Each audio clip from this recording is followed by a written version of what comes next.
क्या हुआ? जब एक साध्वी को गंगा स्नान से रोक गया, फिर जो चमत्कार हुआ उसे देख लोगों के क्यों? छूटे पसीने साध्वी भगवती एक अजीब सी शांति और दिव्यता का प्रतीक थीं।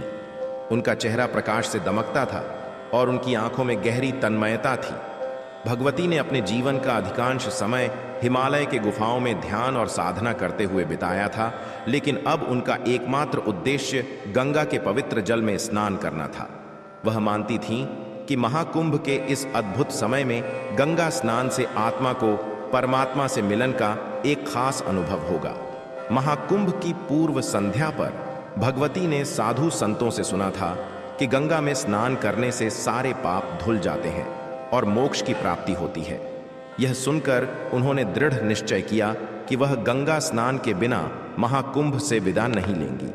उनके दिल में एक विशेष आग्रह था जो केवल गंगा के जल से ही शांत हो सकता था। जैसे ही साध्वी भगवती गंगा तट की ओर बढ़ीं, मेला क्षेत्र में कई लोग उन्हें पहचानने लगे। साध्वी का दिव्य रूप और उनकी साधना की कहानियां आसपास के लोगों के लिए आकर्षण का केंद्र बन गई थीं। लोग उनके पास आकर आशीर्वाद लेने लगे, लेकिन भगवती का ध्यान सिर्फ गंगा पर था। वह बिना किसी विचार के धीरे धीरे पवित्र संगम की ओर बढ़ने लगी।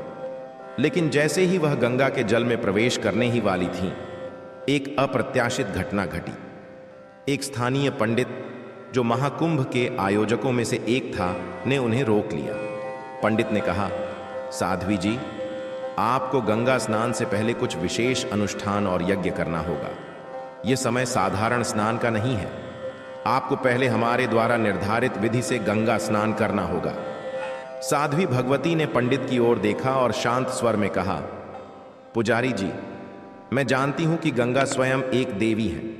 उनका जल किसी भी तंत्र मंत्र से अधिक पवित्र है। वह मुझे अपने आप स्वीकार करेंगी। मुझे किसी बाहरी विधि की आवश्यकता नहीं है। लेकिन पंडित ने उन्हें नहीं सुना और कहा, गंगा की पूजा और स्नान के लिए हर कोई एक निश्चित नियम और विधि का पालन करता है। मैं आपको गंगा में स्नान करने से रोकता हूं। यह आपके भले के लिए है। साध्वी भगवती को पंडित का यह व्यवहार कुछ अजीब लगा, लेकिन वह शांत रही। वह जानती थीं कि गंगा उनके आत्मिक मार्ग को साफ करने के लिए स्वयं मार्गदर्शक होंगी और उसे रोकने वाला कोई भी शक्ति या तंत्र उस दिव्य जल के सामने बेकार था। साध्वी भगवती ने पंडित के शब्दों को अनसुना कर दिया और गंगा के जल में प्रवेश कर गई। जैसे ही उनका पहला पैर गंगा के पानी में डूबा, एक विचित्र घटना घटी। गंगा के जल में हलचल हुई और एक तेज प्रकाश की किरण ने साध्वी को घेर लिया। यह दृश्य इतना चमत्कारी था कि आसपास के लोग सन्न रह गए। कुछ लोगों ने इसे दिव्य आशीर्वाद माना, तो कुछ ने इसे एक अजीब चमत्कार के रूप में देखा। साध्वी भगवती के आसपास के जल में जैसे ही यह प्रकाश फैलने लगा, वह एक शांत मुद्रा में खड़ी हो गई, जैसे उनका अस्तित्व और गंगा का जल एक हो गए हों। अचानक गंगा के पानी में हलचल बढ़ी और एक दिव्य आवाज सुनाई दी, भगवती, तुमने जो संकल्प लिया है वह न केवल तुम्हारे लिए बल्कि समस्त मानवता के लिए एक आशीर्वाद होगा। यह आवाज न केवल साध्वी के कानों में गूंज रही थी, बल्कि आसपास खड़े लोगों के दिलों में भी एक अदृश्य प्रतिध्वनि छोड़ रही थी। पंडित और अन्य श्रद्धालु यह दृश्य देखकर आश्चर्यचकित हो गए। गंगा के जल में पड़ी रोशनी और आवाज ने इस पूरे स्थान को एक अनोखी ऊर्जा से भर दिया था।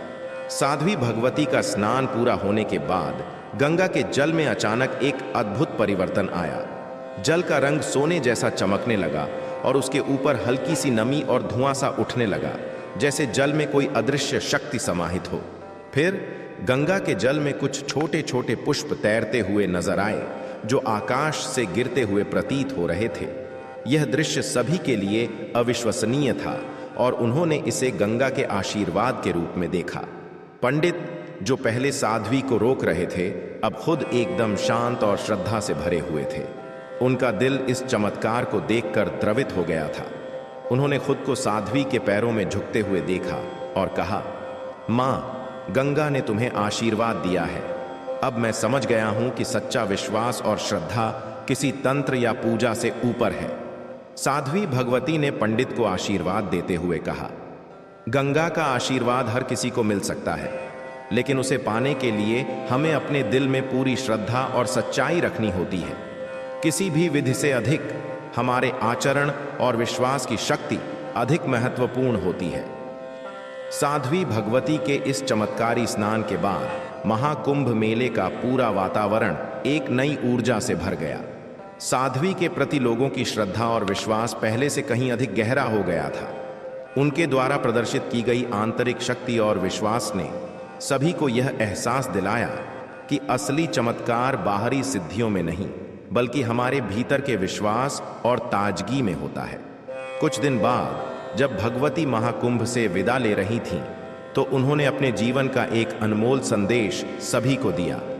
गंगा का जल सिर्फ शुद्ध नहीं, बल्कि एक आध्यात्मिक मार्गदर्शन का प्रतीक है।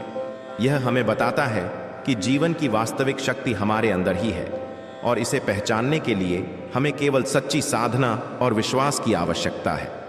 इस तरह महाकुंभ के उस साल साध्वी भगवती ने न केवल गंगा के जल में स्नान किया, बल्कि उन्होंने उस जल के माध्यम से सभी को यह भी सिखाया कि आत्मा की शुद्धता और विश्वास से बड़ा कोई चमत्कार नहीं।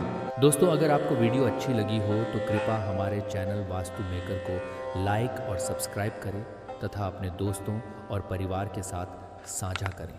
हर हर महादेव।